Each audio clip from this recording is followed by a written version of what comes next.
दोस्तों सुजलॉन एनर्जी की बात करें तो यहाँ पे कुछ बड़ी अपडेट निकल के आ रही है जिसको इस वीडियो के माध्यम से हम डिस्कस करेंगे। यहाँ पे मोतीलाल ओसवाल फाइनेंशियल सर्विस की तरफ से एक सुजलॉन को लेकर रिपोर्ट जारी की गई है।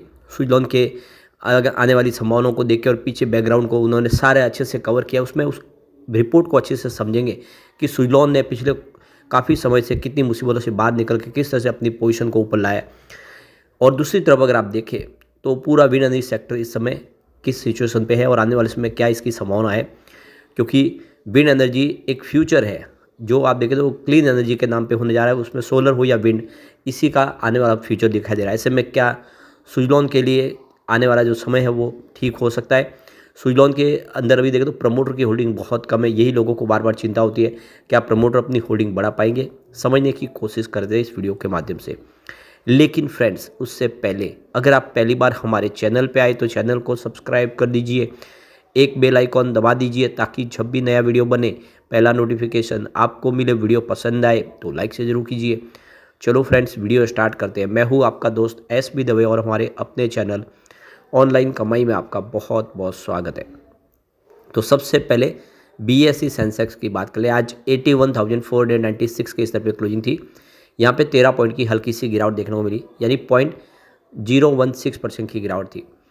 अब देख सकते हो कि इंट्राडे में स्टॉक तो काफ़ी ऊपर भी गया, 81,742 तक चला गया सेंसेक्स, लेकिन टिक नहीं पाया, तेज़ी रह नहीं पाई। आप देखो नीचे आया। इंट्राडे में दोनों तरफ का माहौल था। 81,383 का लो भी बना, लेकिन क्लोजिंग लगभग फ्लैट रही है। दूसरी तरफ तो निफ्टी एनर्जी में गिरावट थोड़ी ज़्यादा थी। 37,308 के स्तर पर क्लोजिंग देखने को मिली 142 पॉइंट की गिरावट के साथ, यानी 0.38% डाउन रहा निफ्टी एनर्जी। और इसी का असर देखने को मिला सुजलॉन पे। तो सुजलॉन एनर्जी के स्टॉक की शुरुआत ही आज निगेटिव हुई सुबह 66.42 पर। क्लोजिंग कल की 66.55 के आसपास थी।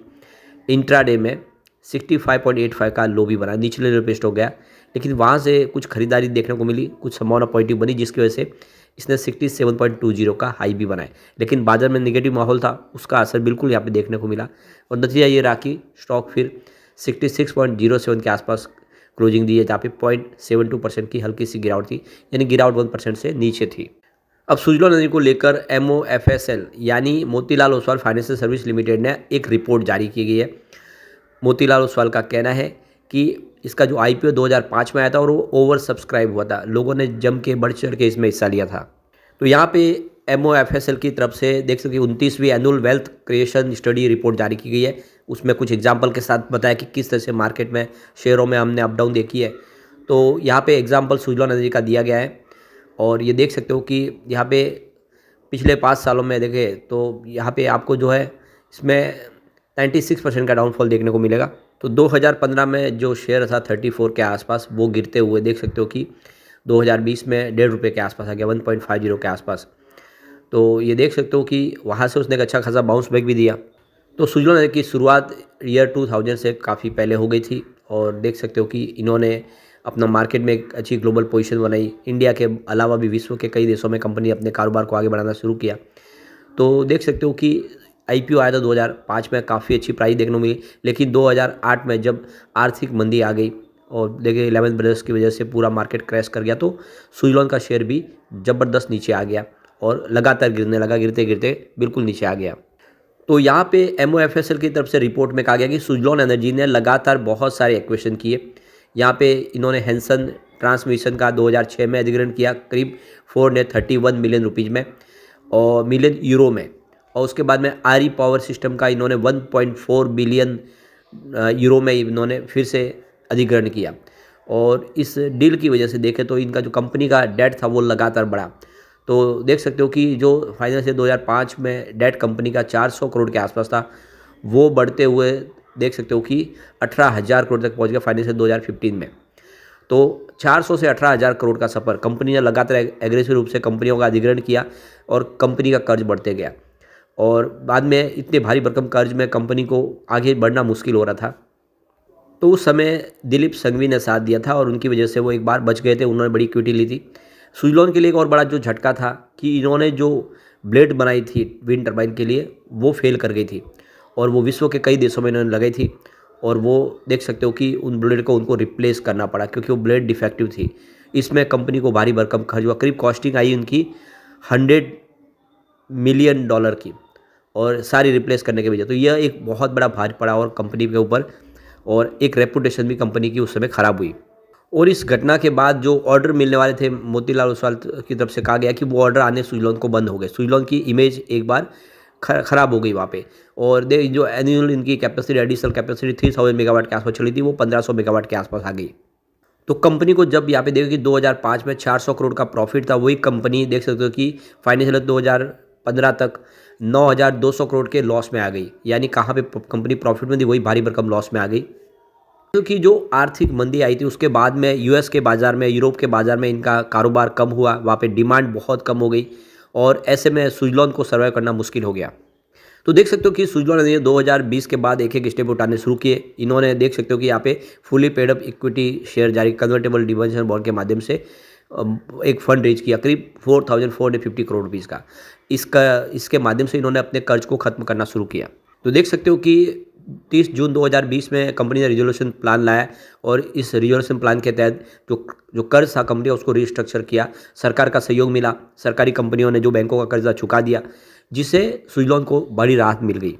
इसके अलावा भी सुजलॉन ने कुछ बड़े फैसले किए। उन्होंने अपनी जो एसेट थी उसका मोनेटाइज किया। तो इस एसेट को बेच के कंपनी ने अपने कर्ज को काफ़ी कम किया। जो कर्ज भारी भरकम था वो कर्ज धीरे धीरे नीचे आ गया। तो उसके बाद जो अचीवमेंट हुआ, सुजलॉन अकेली इंडिया की कंपनी थी जो 2024 के अंदर उनका जो इंस्टॉल कैपेसिटी वो 20 गीगावाट तक पहुंच गई ग्लोबल पूरे मार्केट में। और लगातार आप देख सकते हो कि तेज़ी से ऑर्डर बढ़ रहे। इस समय कंपनी की ऑर्डर बुक एकदम 5 गीगावाट के आसपास की ऑर्डर बुक है। तो ऐसे में सुजलॉन ने जो चाहा वो बिल्कुल करके बताया। तो देख सकते हो कि सुजलॉन ने बहुत कुछ अचीव किया पिछले दिनों में। अभी आने वाले समय में प्रमोटर को अपनी होल्डिंग बढ़ाने पे ध्यान देना होगा, वही एक प्रॉब्लम है इसके लिए अभी बड़ी। बाकी ऑर्डर बुक अच्छी है, कंपनी प्रॉफिट में है। यहाँ पे एक और जो बड़ी रिपोर्ट निकल के आ रही है, ग्लोबल विंड एनर्जी मार्केट है वो 2034 तक करीब 260.81 बिलियन डॉलर तक पहुँच जाएगा। तो इस समय जो ग्लोबल मार्केट है विंड एनर्जी का वो 98.74 बिलियन डॉलर का है 2024 तक, जो आने वाले इसमें 260.81 बिलियन डॉलर तक जा सकता है 2024। जो CAGR में वृद्धि होगी वो 10.2% हो सकती है 2024 से लेकर 2034 तक। तो यहाँ पे अच्छे से समझते हैं कि विंड एनर्जी का मार्केट 2023 में 89.60 बिलियन डॉलर के आसपास था। विंड एनर्जी का मार्केट 2024 में देख सकते हो कि 98.74 बिलियन डॉलर तक पहुँच गया, और 2033 तक जो अंदाज़ा लगाया गया वो देख सकते हो कि 260.81 बिलियन डॉलर तक जा सकता है इसका मार्केट कैप। CAGR 10.2% की वृद्धि से बढ़ता हुआ दिखाई देगा 2024 से 2034 में। और इसका जो लार्जेस्ट मार्केट देखें तो वो है एशिया पैसिफिक, जिसमें इंडिया शामिल है, और fastest growing market north America का है। तो ये देखो कि यहाँ पे जो फोरकास्ट किया गया वो पीरियड है यहाँ पे 2024 से 2034, जिसमें आने वाले समय काफ़ी उम्मीदें बेहतर है, और ये सेक्टर आने वाले समय कमाल कर सकता है। अब यहाँ पे म्यूचुअल फंड के नए आंकड़े आए नवंबर महीने के, जो काफ़ी ज़्यादा चौंकाने वाले। नवंबर महीने में 25 म्यूचुअल फंड ने सुजलॉन एनर्जी में खरीदारी की है। सिर्फ 6 म्यूचुअल फंड थे जिन्होंने यहाँ पे बिकवाली की है। यानी क्लियरली देख सकते हो कि 19 नए म्यूचुअल फंड ने यहाँ पे एंट्री मारी है। जो 25 में से 6 अगर माइनस करें तो 19 है बिल्कुल। तो 19 नए म्यूचुअल फंड ने एंट्री की, यानी इस लेवल पे म्यूचुअल फंड ने काफ़ी शानदार खरीदारी की है, और ये एक अच्छी बात भी है। तो कुल मिला के सरकार का सहयोग मिल रहा है, ऐसे में सुजलॉन के लिए जो रास्ते है वो आसान हो सकते हैं।